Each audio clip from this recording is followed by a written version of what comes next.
तो आज से 1 महीने पहले जब छावा फिल्म रिलीज हुई थी, तब अगर मैंने आपसे ये कहा होता कि ये फिल्म हिंदी सिनेमा की हाईएस्ट ग्रॉसिंग फिल्म होने वाली है, तो शायद आप उस पे हंसते। लेकिन अपनी रिलीज के 1 महीने के बाद बॉलीवुड की जितनी भी पास्ट फिल्म्स है, उसने इन सभी की ऐसी की तैसी करके रख दी है। प्लस पैन इंडिया हमारे जितने भी बड़े सुपरस्टार्स हैं, ये उन सभी की फिल्मों को चैलेंज कर रही है। जहां ऑल इंडिया कलेक्शंस की बात करूं तो अपने फर्स्ट वीक में इसने 219.25 करोड़ कमाए थे, जिसके बाद इसका सेकंड वीक रहा 180.25 करोड़ का, जिसके बाद थर्ड वीक भी इसने अच्छा होल्ड दिखाया और कलेक्शन हुए 84.05 करोड़ के, और उसके बाद फोर्थ वीक हुआ है 55.95 करोड़ का।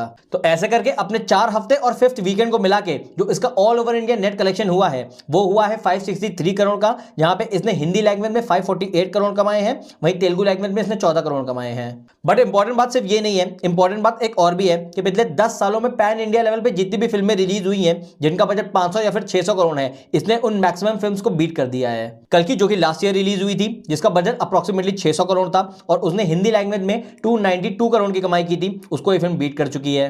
जिसके ऊपर आती थी केजीएफ चैप्टर 2, जो कि एक सीक्वल फिल्म थी और उसने हिंदी वर्जन में 434 करोड़ की कमाई की थी, जिसको भी छावा ने बीट कर दिया है। अब इसके ऊपर आती है 500 करोड़ क्लब वाली फिल्में, जिसमें सबसे पहले आती है एनिमल, जिसका लाइफ टाइम कलेक्शन था 503 करोड़, तो अगेन छावा उससे भी आगे है। जिसके ऊपर आती है गदर 2, जो कि अगेन एक सीक्वल फिल्म थी और उस फिल्म का लाइफ टाइम कलेक्शन 525 करोड़ था, जिसको भी छावा बीट कर चुकी है। और इसके ऊपर आती थी पठान, जिसने हिंदी, तमिल, तेलुगु तीनों लैंग्वेजेस में मिलकर 543 करोड़ की कमाई की थी और अपने फोर्थ वीक में छावा ने इसको भी बीट कर दिया है। और पता है ये बात इतनी ज्यादा शॉकिंग क्यों है? क्योंकि अगर आप छावा के स्टैट देखेंगे तो इस फिल्म का बजट कोई 200 या फिर 300 करोड़ नहीं है, ये फिल्म मात्र 100 करोड़ के बजट पे बनी है। प्लस इस फिल्म में कोई बड़ा सुपरस्टार भी नहीं है। वी ऑल नो कि विकी कौशल बहुत कमेंडेबल एक्टर है, जो कि काफी ज्यादा वर्सेटाइल भी है, but at the same time ये बात कोई डिनाई नहीं कर सकता कि वो बहुत बड़े सुपरस्टार अभी तक नहीं बने हैं। इनफैक्ट छावा से पहले उनकी कोई भी फिल्म नहीं है जो कि 300, 400 या फिर 500 करोड़ क्लब में भी थी।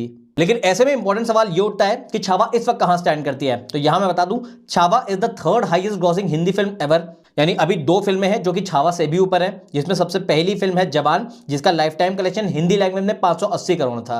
और इसके ऊपर आती है स्त्री 2, जो कि लास्ट ईयर इंडिपेंडेंस डे पे रिलीज हुई थी और इसका लाइफ टाइम कलेक्शन था 598 करोड़, यानी सिर्फ 2 करोड़ ना कमाने से वो 600 करोड़ क्लब में नहीं आ पाई थी। जिससे ये बात भी क्लियरली एस्टैब्लिश हो जाती है कि आज तक किसी भी बॉलीवुड या फिर हिंदी फिल्म ने 600 करोड़ क्लब में एंट्री नहीं मारी है। लेकिन यहीं पे आता है कहानी में ट्विस्ट, क्योंकि छावा का जैसा ट्रेंड देखने में लग रहा है, अब इस बात पे कोई शक नहीं है कि ये फिल्म जवान के लाइफ टाइम कलेक्शन को बड़ी आसानी से बीट कर देगी। जिसका सिंपल मतलब ये है कि ये 580 करोड़ से तो आगे निकल ही जाएगी, लेकिन उसके अलावा ऐसी भी बहुत स्ट्रॉन्ग पॉसिबिलिटी है कि ये स्त्री 2 की भी लाइफ टाइम कलेक्शन को बीट कर दे और इस तरीके से ये बॉलीवुड की ऐसी पहली फिल्म बने जिसकी एंट्री 600 करोड़ क्लब में हो और उसके साथ ही इसको highest grossing Hindi film ever का टैग मिल जाएगा।